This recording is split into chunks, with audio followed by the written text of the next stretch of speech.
again, back for more in Kansas City. Today's episode, Camp Elegance.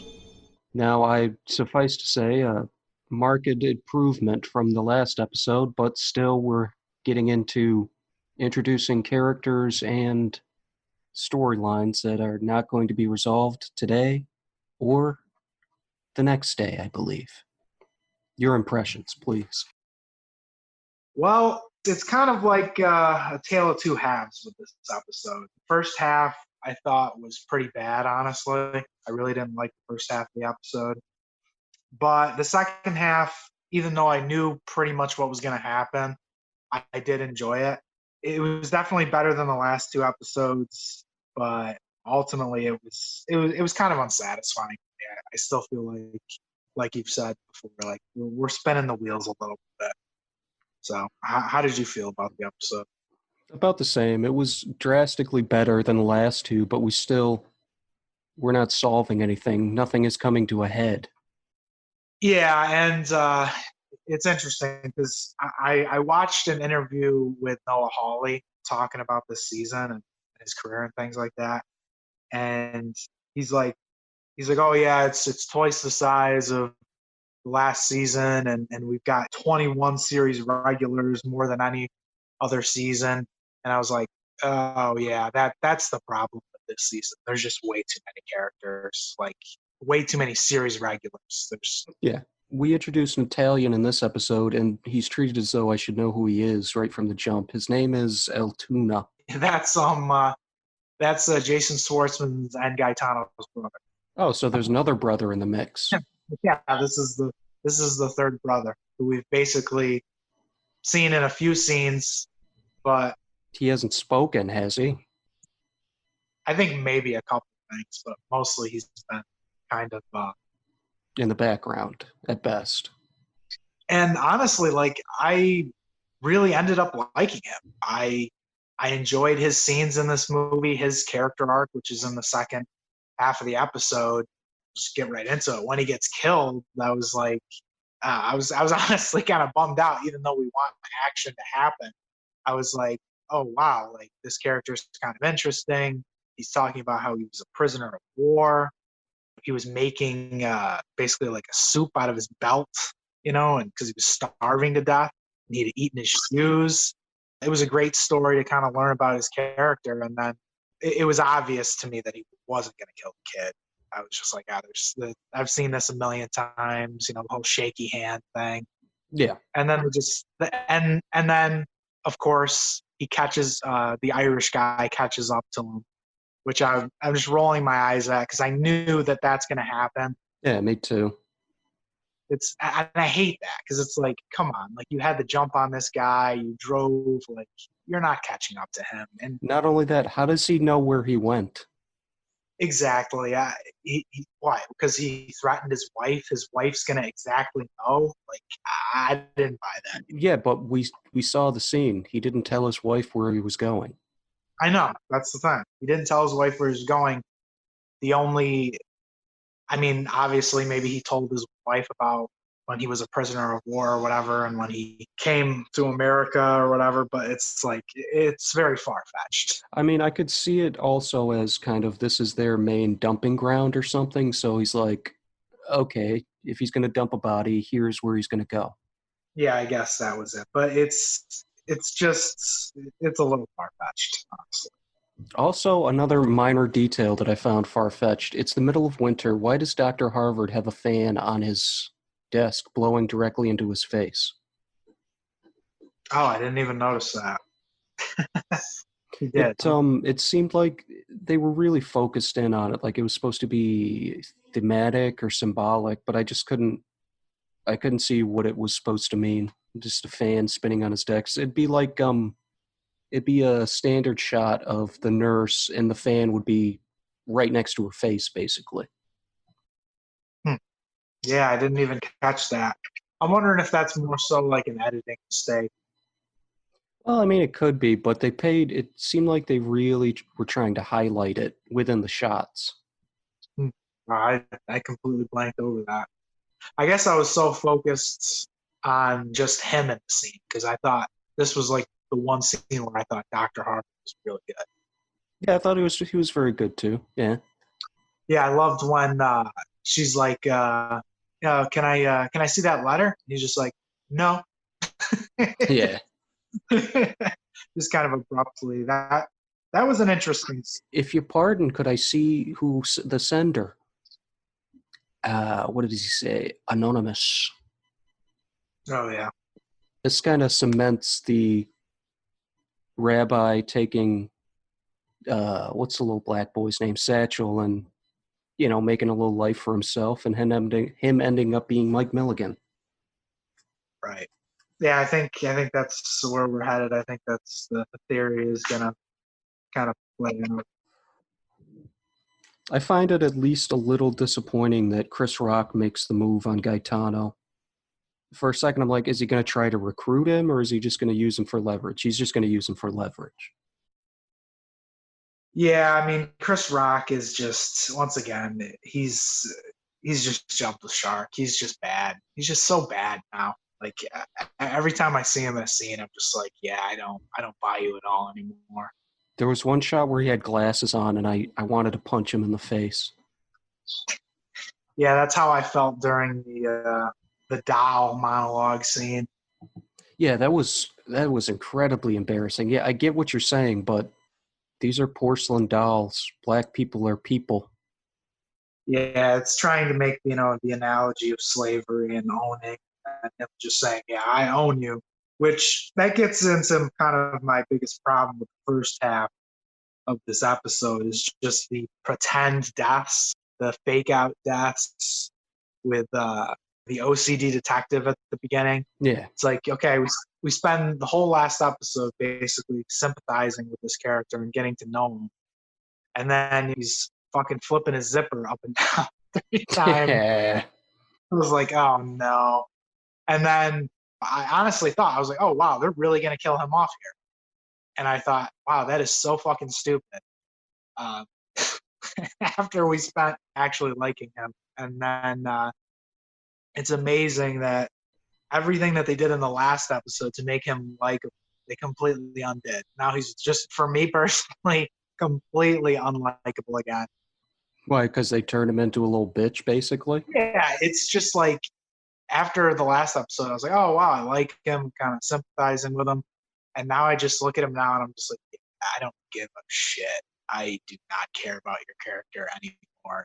It's just very strange how they're laying out the season. The sort of spectrum of the characters. One episode you go from liking somebody or at least liking their acting. The next episode you just want them gone. Yeah, and so that's the first pretend kill, which was ridiculous, and then the Gaetano. Uh, Once again, it's like, seriously, like you're gonna pretend like you blew his brains out. Yeah, yeah. You fucking shoot him in the back of the head. Oh no, he survived. He's still breathing. What the fuck are you talking about? And then immediately I was like, oh, okay, she must have just grazed his head. But but it's just like, really, like spinning your wheels. It's like we're drawing this all out. I think your theory of Timothy Oliphant and OCD cop coming together is totally not going to happen now. Oh yeah, We see in the beginning Oliphant staking out his place, so he already knows he's on the take or just dirty. yeah. He's figuring everything out. Again, though, another episode, very except for that one fucking like 5 second seeing him, lacking your boy Duffy. Yeah, that was really disappointing. It's like, okay, once again, the most interesting character for me is getting completely sidelined. Either he gets like one scene in an episode, or we see him just once. He says nothing. And that's it. It's just very frustrating. Yeah, But the whole Gaetano thing, it's just like, once again, we see him dancing. Like we saw him dancing in the last episode. It's like, okay, this is stupid. yeah, And then we get another terrible fucking monologue by Chris Rock when he's in the warehouse. He's bringing up Sugar Ray Robinson, yeah. and you see one of his goons like doing the worst shadow boxing you've ever seen. Like it was so awkward. It looks like you see like boxers from like before the 20s. You know what I mean? Like a really awkward stance. You know what I'm saying? Like the Irish guys that have their fists kind of straight up in the air and they're kind of moving them Yeah. back. And once again, it's like that scene is like, it's like, oh yeah, I just want you to know because of what you did to Dr. Sen that you're dead. And it's And he like, starts laughing. yeah, it's like, There should have been more to apprehend him. It really was just he's at this house. And also, the Italians aren't weary of an Indian and a black girl just coming up to their house. right in lingerie, just randomly. Yeah, let me just invite these people in. Also, like these two little girls, yeah, they caught him by surprise with guns and stuff, but are Gaetano's men really that inept that after they shoot two, three people at most, they can't return fire and kill them? I guess so. I guess they're just completely incompetent. I would have done that completely differently. Like, I don't know, let's say Gaetano's going to the corner store. He wants some fucking special gabagool or some shit. Snatch him up off the street. You know what I mean? Yeah, it's it was just lame. You know, it was lame, and even him killing his friend, like that was obvious as well. It's like, okay, we got them coming up, shooting through the door. I'm like, okay, that's obviously his friend. Yeah. Yeah, that it's just it all seems paint by numbers. Do you know what book Satchel was reading? He when OCD detective goes to, collect him, he's reading some book. Oh yeah, no, I don't know what he was reading, but he was Okay. reading on. Yeah, I was just curious. yeah. I'm wondering if it was like the Odyssey or something. I'm probably wrong. Yeah, we're not as well read as Noah Hawley, apparently. Yeah. I mean, that's really what else do we have to say? I mean, the second half, it was the second half, like you said, the second half was way better than the first half, but the first half was very, as you said, paint by numbers. Anything else about the second half that really piqued your interest? Yeah, I mean, I did like what they did with Jason Schwartzman when the guy from New York comes in. He says, "You got 2 weeks to resolve this situation, and the other thing you got to do." And then Calumetti interrupts him, says, "Oh yeah, your brother's been kidnapped." He's like, "Oh okay, well my brother's dead then." It's just like he doesn't give a shit that his brother's taken. Which I don't understand. Why hasn't he just killed him by now? Yeah, well he had that opportunity, but they want to drag it out. So What were the two rules that New York set down? He had to make peace with his brother, and what else? he had 2 weeks to resolve the situation with Okay. blacks. Okay.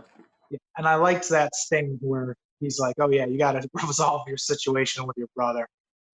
I thought that was nice because then you see the wheels are starting to spin. That's when he basically tells his other brother to get rid of the black kid. Then he's realizing, oh yeah, his brother's gonna die, and he's like, I don't have to make things right with my brother. I just have to try. And so I liked that. I like that he's starting to kind of piece things together and think about becoming the boss. We're seeing him as a mob boss as opposed to just a befuddled usurper. Right, a fucking moron looking for chicken powder. The scene where he's telling Altoona to pick up the kid, it reminded me of Pulp Fiction. The scene where, in the beginning, when they're talking, he wants you to take Mia out, and then he does a little finger gun thing. No, no, just take her out to dinner. Show her a good time.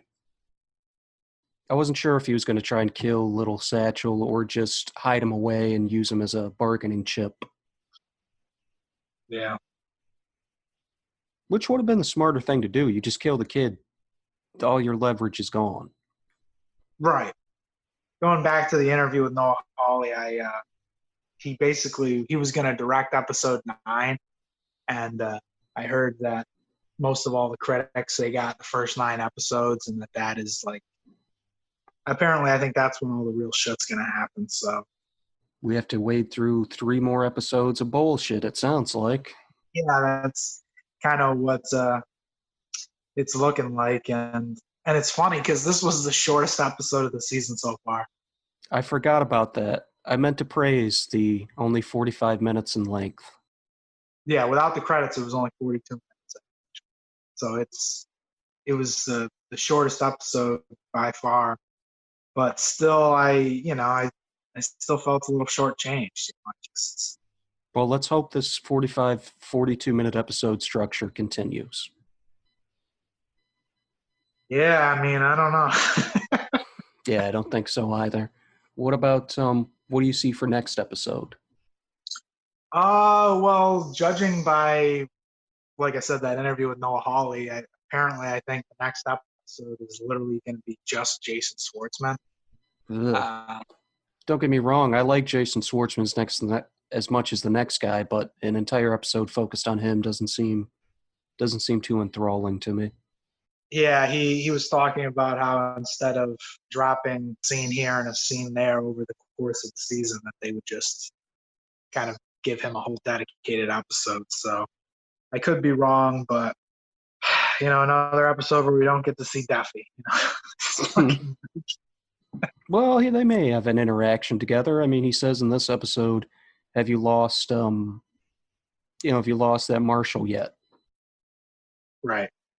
Yeah. So they are bringing that up. I also think it's obvious that the nurse is gonna try to break into her boss's his office and check his desk so she can read the letter. Right. So either that or take the letter, but that would be kind of obvious if she took the letter. I mean, who else? Yeah, who else? Yeah. So again, the notebook in the trophy closet hasn't come up again. Yeah, so it's clear from this episode that she hasn't discovered that. It's obvious. Was that scene with the groaning man from last episode, future? Yeah, that was the beginning of the last episode, was her bashing her head against the wall. We find out what's wrong with the guy, and we find out that she kills him. The guy only had fucking gout. It's like, that was kind of hilarious to me. It's like, a fucking guy had gout. He's groaning like he's fucking, his liver shot or something. He just has fucking gout. Yeah, or he's like filled with just cancerous tumors all over his body. I was like, man, I've heard gout's pretty bad, but I mean, I didn't think it was that bad. Me neither. Next episode, I see, if it is just a Schwartzman episode, him or Gaetano is going to end up dead. I don't know, man. I don't know. I think you were right a few episodes ago when you said they're just going to drag everything out to the last couple episodes. I think it might just be my misplaced hope. Yeah. I think that he makes a play to try and rescue his brother, and it may go bad. Yeah, because it's like, why? But he doesn't even want to rescue him. But that's the thing. But now with the kid, but without New York, with the kid in the wind, he's got no choice. He's got to concede something. And he knows the Irish guys betrayed him now. Yeah. And even the Irish guy says full-blown war now. So you'd like to think we're gonna get some action next episode. You'd like to think, but yeah, it's tough though, because I feel like if you kill a couple characters off, like, the whole story's just over. Yeah, it's the thing. It's like you kill Jason Schwartzman, you kill Kiss Rock, the show's kind of just over. So I don't know. I mean, once again, it's like, is there going to be conflict with the little girl and the nurse? Which it should have happened 2 episodes ago. Yeah, it just feels like a subplot that is just kind of going nowhere. It feels pointless. We spend a moment with the parents at the funeral home, but they're essentially forgotten for this episode as well. Right, yeah. You see that the mom kind of fixed the cake a little. Yeah, I thought that. I was like, how do you make a cake with a missing slice look whole? Would you just push it together and put a little, I don't know. I ain't no Betty Crocker myself. Okay, gang, another somewhat disappointing turn in Kansas City, Missouri. Vaya con Dios, amigos.